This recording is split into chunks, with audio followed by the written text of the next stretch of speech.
नमस्कार, बहुत स्वागत है आप सभी का। मैं हूं आपके साथ सोनल। तीन खबर सबकी नज़र आप देख रहे हैं। जिन तीन खास खबरों पर इस बार हमारी नज़र रहने वाली है उसमें सबसे पहली बात की जाएगी देश में आई इंटरनेट की नई क्रांति यानी 5G के बारे में।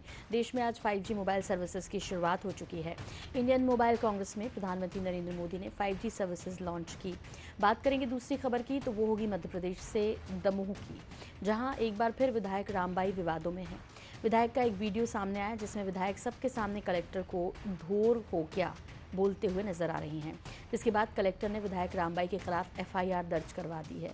और तीसरी खबर होगी जिस पर हम सब चर्चा करेंगे वो होगी केंद्र सरकार ने कनकी चावल के निर्यात पर रोक लगा दी है छत्तीसगढ़ से, जिसके बाद चावल के दामों में सीधी गिरावट आई है। केंद्र सरकार के आदेश के बाद छत्तीसगढ़ के चावल मिलर कारोबार में हड़कंप है और उथल पुथल का माहौल है। तो चलिए शुरुआत करते हैं तीन खबर सबकी नज़र में। सबसे पहले 5G क्रांति की बात कर लेते हैं। देश में आज यानी 1 अक्टूबर से 5G मोबाइल सर्विसेज की शुरुआत हो गई। इंडियन मोबाइल कांग्रेस में प्रधानमंत्री नरेंद्र मोदी ने 5G सर्विसेज लॉन्च की। दो बड़ी मोबाइल कंपनियों ने देश में 5G सर्विसेज की शुरुआत की है। एयरटेल ने वाराणसी और जियो ने अहमदाबाद के एक गांव से 5G की शुरुआत कर दी है। इस दौरान उत्तर प्रदेश और गुजरात के मुख्यमंत्री मौजूद रहे। जियो के जरिए दिसंबर तक देश के हर कोने में 5G सर्विसेज पहुंचा दी जाएंगी। वहीं भारतीय एयरटेल दिल्ली, मुंबई और वाराणसी समेत देश के 8 शहरों में आज से ही 5G सर्विसेज देने का ऐलान कर चुकी है। दिल्ली के प्रगति मैदान में 1 अक्टूबर से टेलीकॉम इंडस्ट्री के बड़े इवेंट इंडियन मोबाइल कांग्रेस के 6ठे एडिशन की शुरुआत हुई। इसी इवेंट में पीएम ने 5G सर्विसेज की शुरुआत की। प्रधानमंत्री के साथ IT मिनिस्टर अश्विनी वैष्णव, राज्य मंत्री देवू सिंह चौहान भी मौजूद रहे। इवेंट में रिलायंस इंडस्ट्रीज के चेयरमैन मुकेश अंबानी, उनके बेटे आकाश अंबानी, भारतीय एयरटेल के MD Sunil Mittal, VI mobile services के प्रमुख कुमार मंगलम बिरला भी कार्यक्रम में शामिल रहे। तो 4G पुराना हो गया है और 5G आ गया है और एक नई क्रांति 5G क्रांति देश में शुरू हो गई है। अब इससे यानी 5G से आपको बेहतर वॉइस क्वालिटी और कनेक्टिविटी के साथ तेज स्पीड इंटरनेट भी मिलेगा। कहा जा रहा है कि 4G के मुकाबले इस पर 10 गुना ज्यादा स्पीड मिलेगी 5G पर। दिसंबर तक सभी शहरों में देश के ये शुरुआत हो जाएगी। फिलहाल कुछ जगहों पर 5G सेवा उपलब्ध रहेगी। इसके लिए ज़रूरी है कि आपके पास 5G फ़ोन हो। लंबा इंतज़ार था इसके लिए और आज से सर्विसेज लॉन्च कर दी प्रधानमंत्री नरेंद्र मोदी ने। लॉन्चिंग के साथ ही भारत भी उन देशों की लिस्ट में शामिल हो जाएगा जहां लेटेस्ट जनरेशन की टेलीकॉम सर्विसेज मिल रही हैं। प्रधानमंत्री नरेंद्र मोदी ने जब इसकी शुरुआत की यानी 5G नेटवर्क की तो वीडियो कॉल की मदद से महाराष्ट्र के स्कूल के बच्चों से बात भी की और ये कॉल जियो के नेटवर्क पर किया गया था। आज दिल्ली के प्रगति मैदान में इस पूरे भव्य कार्यक्रम के साथ इसकी शुरुआत हो गई जो कि 4 अक्टूबर तक चलना है।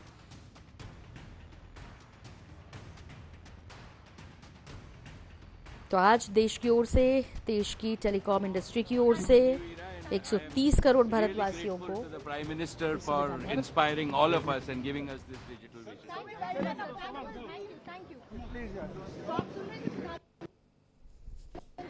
शुक्रिया अदा करते हुए मुकेश अंबानी को कि एक सपना पूरा हुआ है और उस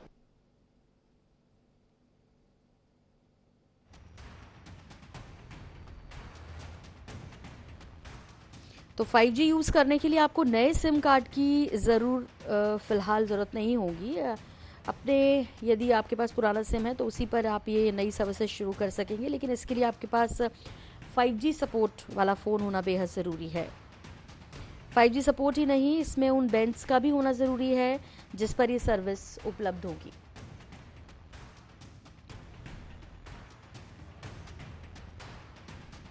तो भारत में लॉन्च हुए बहुत से मोबाइल 5G स्पेक्ट्रम नीलामी से पहले के हैं। ऐसे में आपको ये चेक कर लेना बेहद महत्वपूर्ण होगा कि आपके फ़ोन में कौन कौन से बैंड्स मिलते हैं, आपका ऑपरेटर किन बैंड्स पर सर्विस प्रोवाइड करेगा। आपको तेज़ इंटरनेट स्पीड तो मिलेगी ही, लगभग 4G से 10 गुना अधिक। और हालांकि हाई स्पीड डेटा के अलावा बेहतर टेलीकॉम सर्विसेज, कॉल कनेक्टिविटी की बात कर लीजिए, वॉइस क्वालिटी की बात कर लीजिए, यानी सब कुछ नए नेटवर्क में हाई स्पीड डेटा के अलावा बेहतर कॉल और कनेक्टिविटी भी मिलने जा रही है, जहां पर ये सेवाएं शुरू हो रही हैं। आज से दिसंबर तक पूरे देश में ये सुविधाएं मिलेंगी।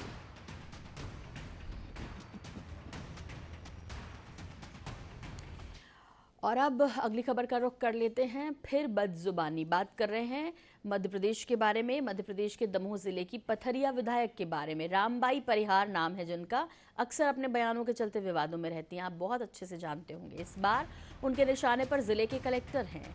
उन्होंने कलेक्टर के दफ्तर में जाकर उनसे बात की, फिर भड़क गई, कहा कि आंखें फूटी हैं क्या तुम्हारी, कलेक्टर हो कि ढोर हो।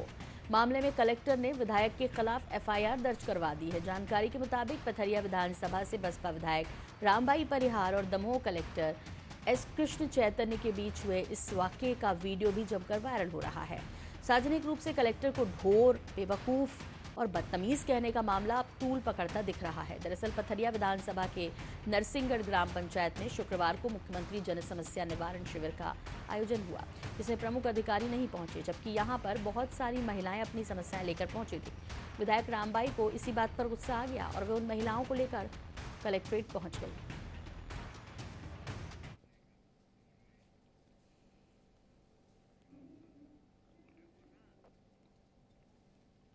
ये 15 साल की बात अब वो 15 साल में क्या, अभी जो आपकी अगर पात्रता बनती है तो किसको नहीं आपने बोला कि अधिकारी नहीं मैं भी चेक करूंगा, बोला आपको जो जितने भी लोग हैं जिसके पास भी वो बात अभी जब से जुड़े गए उसी नहीं, तो इसके ये तो पात्रता में इसके पति को खत्म होगा मिलने जुड़ना ना पड़े।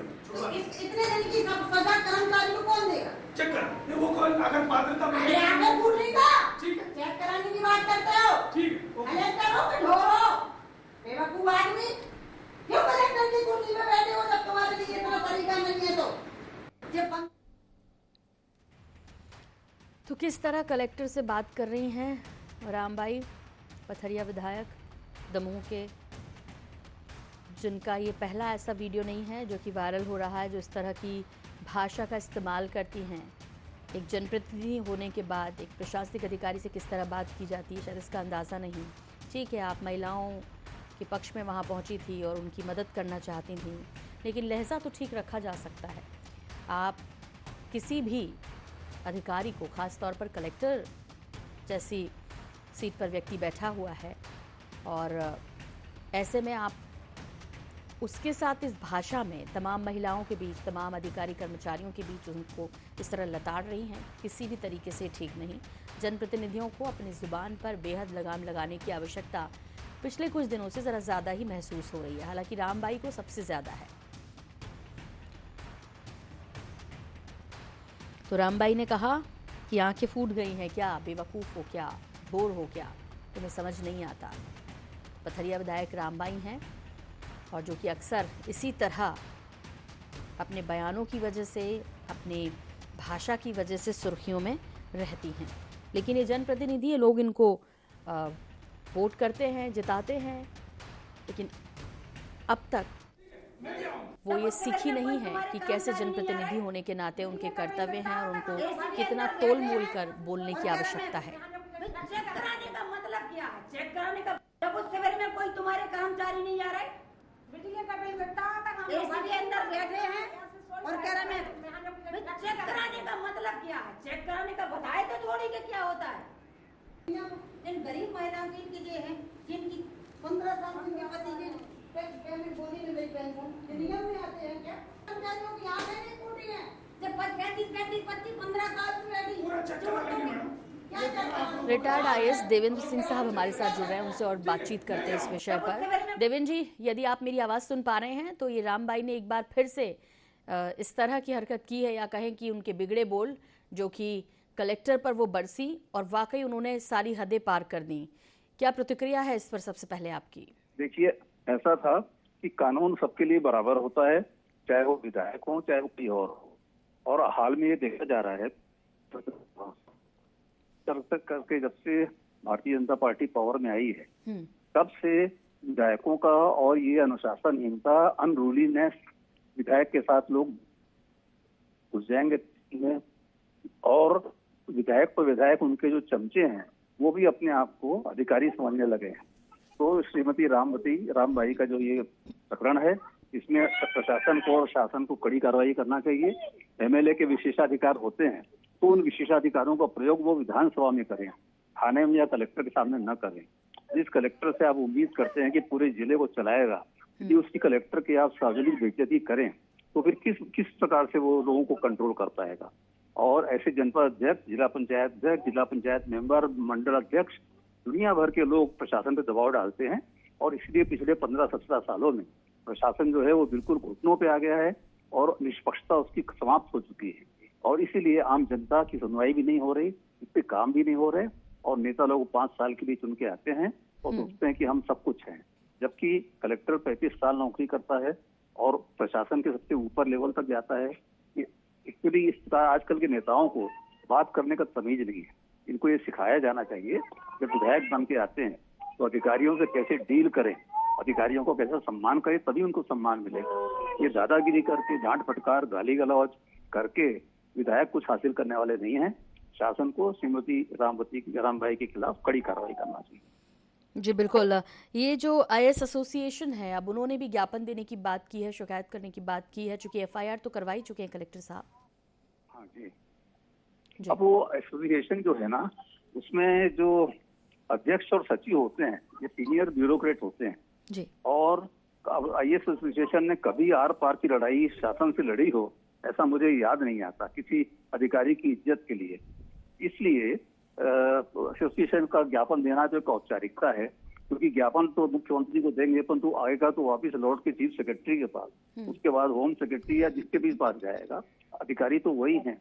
तो एक ये लिप सर्विस है जिसको बोलते हैं ना, लिप सर्विस, यानी मौखिक समर्थन है, कार्यवाही वाला समर्थन नहीं है ये, और कभी हुआ भी नहीं और शायद होगा भी नहीं। जी देवेंद्र जी, वैसे आपने एक बहुत महत्वपूर्ण बात की है कि इनको जो इस तरह का व्यवहार करना है ये वाकई में मर्यादा अनुरूप ये व्यवहार नहीं है। और जनप्रतिनिधि हैं, ठीक हैं, लेकिन विधानसभा इसके लिए उनको मिलती है कि वहाँ अपनी बात रखें बजाय इस तरह से गुस्सा दिखाने के। ये कुछ समय में आपने कहा भी कि बिगड़ा है इस तरह का माहौल, किस तरह की सख्ती की उम्मीद करते हैं और कुछ उम्मीद कर रहे हैं कि स्थिति सुधरेगी? क्योंकि ऐसा पहली बार नहीं हुआ जब किसी कलेक्टर लेवल या प्रशासनिक अधिकारी से बदतमीजी की गई हो इस तरह। मुरैना में एक आईपीएस को कुचल के मार दिया गया ट्रैक्टर पे, आज तक उसके गुनाहगारों को क्या सजा ये मालूम नहीं। और सबसे बड़ी दुख की बात तो ये है कि इसका जो शुरुआत है ना, ये तो माननीय मुख्यमंत्री जी ने की है। उन्होंने एक बार कहा, पेपरों में आया कि मैं कलेक्टर काम करो नहीं तो मैं उल्टा लटका दूंगा। ये क्या बात होती है भाई? कलेक्टर को आप उल्टा लटकाओगे तो फिर उससे उम्मीद क्या करते हैं आप कि वो जिले में क्या काम कर पाएगा? इसी प्रकार से मंचों पे बुला के मुख्यमंत्री अधिकारियों को प्रताड़ित करते हैं पूरी जनता के सामने। आप उसका ट्रांसफर कर दीजिए, उनके खिलाफ कार्रवाई करिए। और तो जनता जिससे उम्मीद करते हैं कि जनता को कंट्रोल करेगा, मदद करेगा, सहायता करेगा, उसकी आप स्टेज पे बेइज्जती करें। आज अभी हाल में भी किसी मंत्री ने कहा कि मैं कलेक्टर को लटका दूं, उल्टा कर दूंगा या किसी को उल्टा कर दूंगा। तो ये बहुत गलत प्रथा है जो दुर्भाग्य से भारतीय जनता पार्टी के टाइम पे बहुत बढ़ गई है। बिल्कुल देवेंद्र जी, और ये संज्ञान लेने वाली विषय है। वाकई में बहुत शुक्रिया, और इतना आपने निष्पक्षता के साथ जिस तरह खुलकर बोला है, वाकई में इसे समझना होगा हमारी जो राजनीति है उससे जुड़े जो लोग हैं उन्हें, कि वाकई अब उन्हें कितनी अनुशासन की ज़रूरत है, किस तरह से गाइडलाइन लगाने की ज़रूरत है, ख़ासतौर पर अपने विधायकों पर, नेताओं पर, अपनी ज़ुबान पर, कि आप एक जनप्रतिनिधि हैं और आप जनप्रतिनिधि बन गए हैं, विधायक बन गए, इसलिए किसी को कुछ कमतर मत समझिए। ना कमरे के बाहर और ना कमरे के अंदर इस तरह की भाषा का उपयोग किसी के साथ भी करना चाहिए। फिलहाल अगली और तीसरी खबर का रुख कर लेते हैं। कनकी का करंट लगा है, छत्तीसगढ़ की बात करें। ब्रोकन राइस यानी कनकी के निर्यात पर रोक लगने से छत्तीसगढ़ के अनाज कारोबारी, खासकर निर्यातक, बहुत परेशान हैं। छत्तीसगढ़ से कनकी चीन, अफ्रीका, बांग्लादेश निर्यात किया जाता है। इसका अरबों रुपयों का कारोबार होता है। केंद्र सरकार द्वारा कनकी के निर्यात पर रोक लगाने से इसके दाम में भी गिरावट आई है। कनकी के दाम में 30% तक गिरावट आ गई है। बताया जा रहा है कि कनकी से एथेनॉल बनाने की मंजूरी के चलते इसके निर्यात पर रोक लगाई गई। कारोबारियों ने कनकी के निर्यात पर रोक से चावल और धान के दाम में भी गिरावट के संकेत दिए हैं। इससे किसानों और कारोबारियों को नुकसान होगा तो उपभोक्ताओं को बढ़ती कीमत से निजात जरूर मिलेगी। इधर छत्तीसगढ़ राइस मिल एसोसिएशन ने निर्यात पर रोक के फैसले पर पुनर्विचार की मांग की है। आपको बता दें कि छत्तीसगढ़ सरकार ने भी एथेनॉल बनाने का फैसला किया, लेकिन राज्य सरकार की ओर से इसके लिए धान खरीदी की पहल नहीं हुई। केंद्र सरकार की ओर से भी एथेनॉल के संबंध में खरीदी के स्पष्ट आदेश नहीं आए हैं।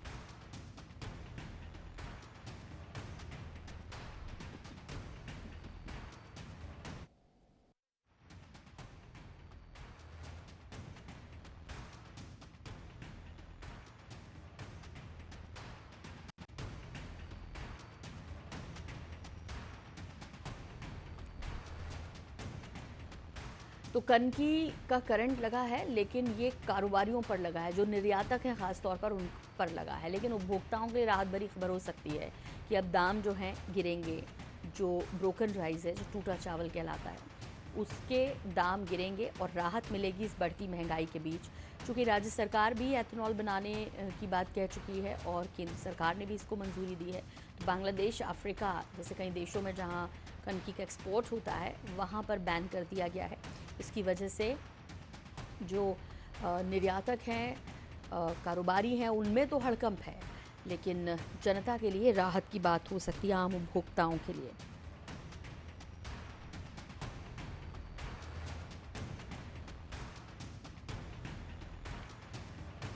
तो ब्रोकन राइस यानी कि कनकी के निर्यात पर रोक लगने से छत्तीसगढ़ के अनाज कारोबारी, खासकर निर्यातक, बहुत ज़्यादा परेशान हैं। छत्तीसगढ़ से कनकी चीन, अफ्रीका, बांग्लादेश निर्यात होता है और इसका अरबों रुपए का व्यवसाय है।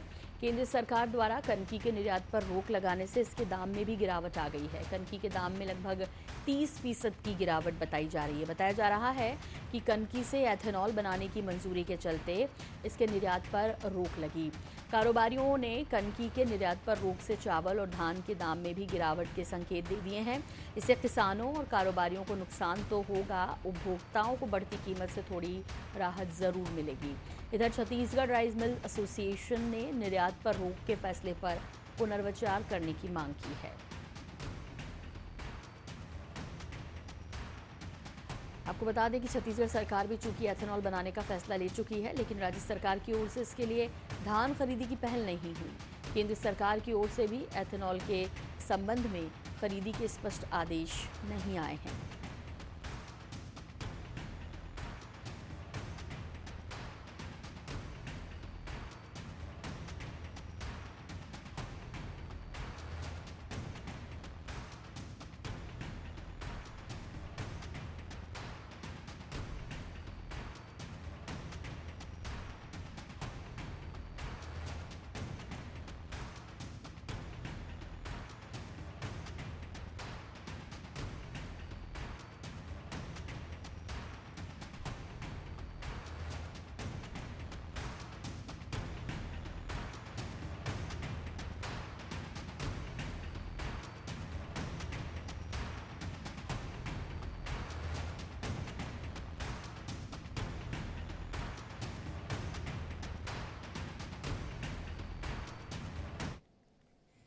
और इसी के साथ 3 खबर सबकी नज़र में इतना ही। मुझे दीजिए इजाज़त। नमस्कार।